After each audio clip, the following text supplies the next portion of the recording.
موسیٰ علیہ السلام نے نام سنا تو آپ کو بہت جلال آیا کہ لوگ کیا سوچیں گے کہ ایسی عورت ان سے ملنے آئی ہے، ان سے ان کا کیا تعلق ہے۔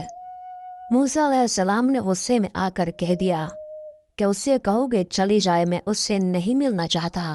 اس بے وقوف نے آ کر کہا کہ میں نے بات تو کہی۔ موسیٰ علیہ السلام بڑے ناراض ہو گئے، وہ بڑے خفا ہوئے، وہ ڈر گئی۔ اس نے کہا میری بدکاریاں ایسی ہیں کہ اللہ مجھ سے پہلے ناراض تھا اور اب اللہ کا نبی بھی مجھ سے بات نہیں کرتا، میرے لیے تو اب دنیا میں ٹھکانہ کوئی نہیں۔ بڑے اداس اور بوجھل قدموں کے ساتھ وہ وہاں سے واپس آئی۔ وہ حیران تھی کہ اللہ کے نبی نے بھی میرے ساتھ بات کرنا گوارا نہ کیا، میں اتنی گری ہوئی عورت ہوں کہ وہ بات بھی نہیں کرنا چاہتے۔ چنانچہ وہ گھر آئی، اس نے گھر کی کنڈی لگائی۔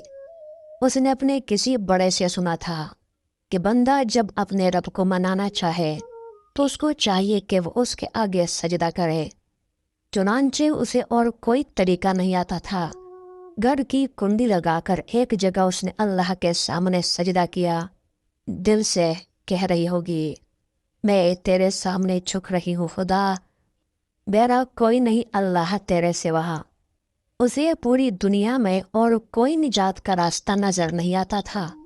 پھر اللہ کی شان دیکھیے، اس نے رات گزاری، اگلے دن اس کے دل میں خیال آیا کہ میں عورت ذات ہوں، اکیلی مکان میں رہتی ہوں، ایک میری خادمہ ہی تو ہے، میں اگر نیت کر بھی جوں تو جتنے لوگوں نے میرے ساتھ بدکاریاں کی ہیں وہ تو مجھے نہیں رہنے دیں گے، تو بہتر ہے کہ میں اس جگہ کو چھوڑ کر چلی جاؤں۔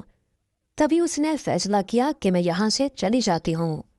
اس نے اپنے آپ کو ایک سادہ سے کپڑے میں لپیٹا تاکہ کوئی کپڑوں کو اور حسن و جمال کو نہ دیکھے کہ یہ کون ہے۔ پھر اس نے سوچا عورت ذات ہوں، کہاں جاؤں گی؟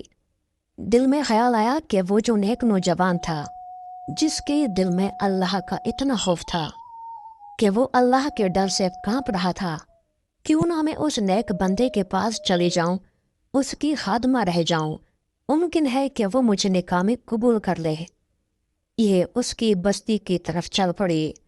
چنانچہ ڈھونڈتے ڈھونڈتے یہ اس بستی میں اس کے گھر پہنچی اور گھر والوں سے کہا کہ میں فلاں بندے سے ملنے آئی ہوں۔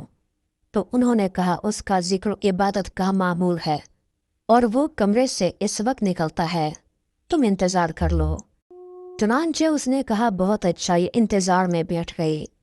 جب انتظار کرنے میں بیٹھی ہوئی تھی تو اچانک اس نوجوان نے دروازہ کھولا اور اس کی نظر اس عورت پر پڑی، یہ سامنے بیٹھی تھی۔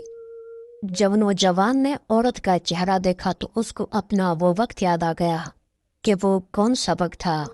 وہ اپنے مسلح کو چھوڑ کر بلاخر اس کی چارپائی پر جا بیٹھا تھا تو اس نوجوان کے دل پر خوف طاری ہو گیا کہ کہیں یہ میرا ایمان خراب کرنے تو نہیں آ گئی۔ میں نے تو اتنی مشکل سے اس کا تصور ذہن سے نکالا تھا۔